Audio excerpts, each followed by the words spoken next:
Bonjour et bienvenue dans l'Infusion biblique, le podcast de la chaîne Ma foi, un chemin vers toi, qui vous propose la lecture des textes liturgiques du dimanche. Chaque semaine, je vous propose de prendre un temps pour écouter l'Évangile et méditer ensemble la parole de Dieu, afin qu'elle commence à cheminer dans nos cœurs et nos consciences, avant la messe du dimanche. Cette semaine, l'Évangile nous propose un texte qui peut sembler déroutant, la parabole de l'intendant infidèle. Mais à travers cette histoire, Jésus nous parle d'un sujet qui nous touche tous, notre rapport à l'argent, au bien et au choix fondamental que nous faisons entre Dieu et l'argent. Il s'agit de l'Évangile selon saint Luc, chapitre 16, versets 1 à 13, dont je vous donne la lecture maintenant. Jésus disait encore aux disciples, « Un homme riche avait un gérant qui lui fut dénoncé comme dilapidant ses biens. Il le convoqua et lui dit, « Qu'est-ce que j'apprends à ton sujet ? Rends-moi les comptes de ta gestion, car je ne veux plus que tu sois mon gérant. » Le gérant se dit en lui-même, « Que vais-je faire puisque mon maître me retire la gestion ? Travailler la terre, je n'en ai pas la force. Mendier, j'aurai honte. Je sais ce que je vais faire, pour qu'une fois renvoyé de ma gérance, les gens m'accueillent chez eux. »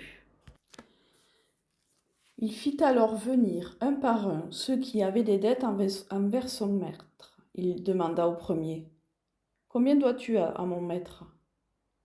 Il répondit, « 100 barils d'huile. » Le gérant lui dit, « Voici ton reçu, vite, assieds-toi et écris 50. » Puis il demanda à un autre, « Et toi, combien dois-tu » Il répondit, « 100 sacs de blé. » Le gérant lui dit, « Voici ton reçu, écris 80. »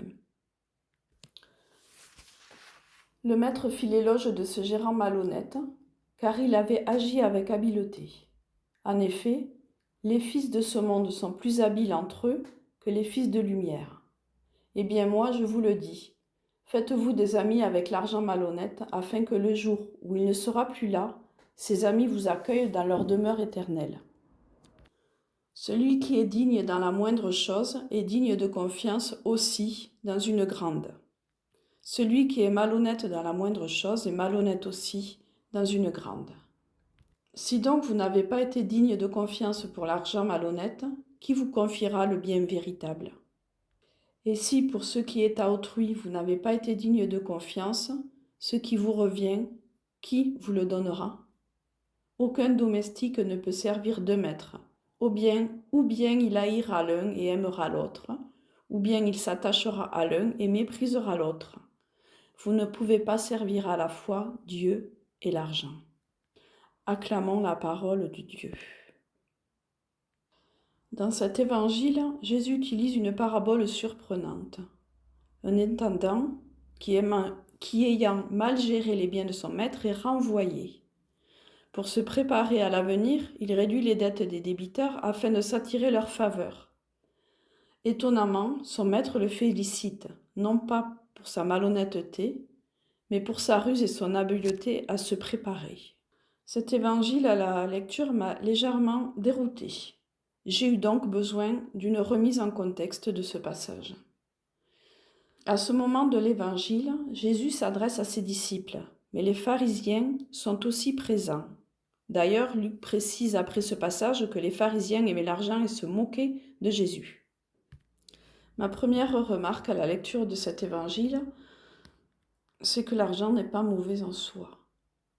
Jésus ne condamne pas l'argent comme tel, c'est un outil, un moyen. Mais le problème vient quand l'argent devient une fin, quand il prend la première place dans nos cœurs. Alors il devient une idole. L'argent peut nourrir, aider, construire, mais il ne peut pas détruire, servir et diviser. Je me suis ensuite demandé si l'argent était vraiment un danger spirituel, réel ou non. Jésus nous avertit avec force, on ne peut pas servir deux maîtres. Si notre sécurité, notre confiance, notre bonheur repose uniquement sur nos biens, nous devenons donc esclaves de l'argent. Le danger de l'argent, c'est qu'il nous donne l'illusion de tout contrôler, de nous suffire à nous-mêmes, mais en réalité, il ne nous comble jamais. Il en faut toujours plus. Et il finit par nous posséder plus que nous le possédons. À la clarté de ces réflexions, je me suis demandé ce que voulait dire actuellement renoncer à l'argent. Et je pense que cela ne veut pas dire vivre sans rien ni mépriser ce que nous avons. Cela veut dire remettre les biens à leur juste place. Des moyens, mais pas un but.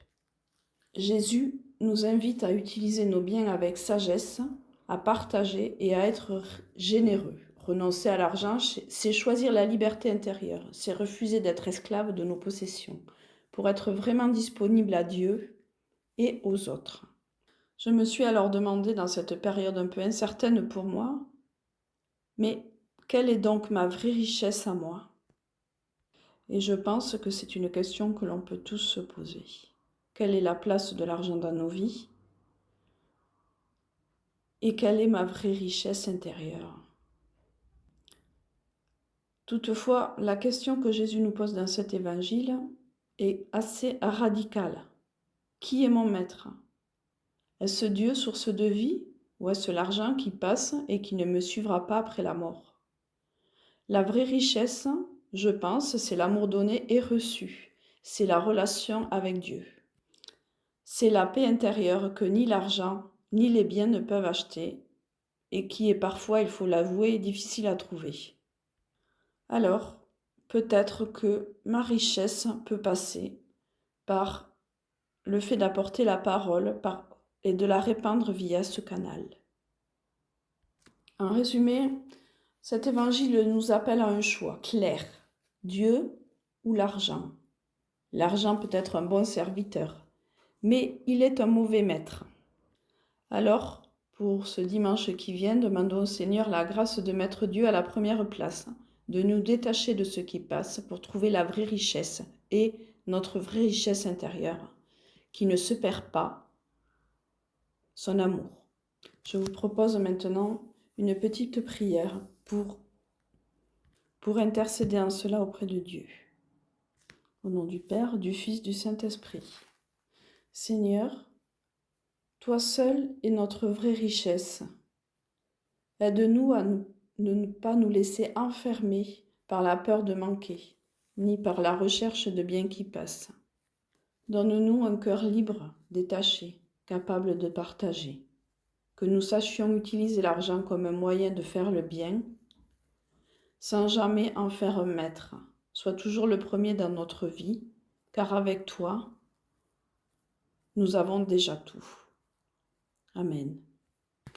Je vous remercie d'avoir partagé ce temps de réflexion à ma compagnie.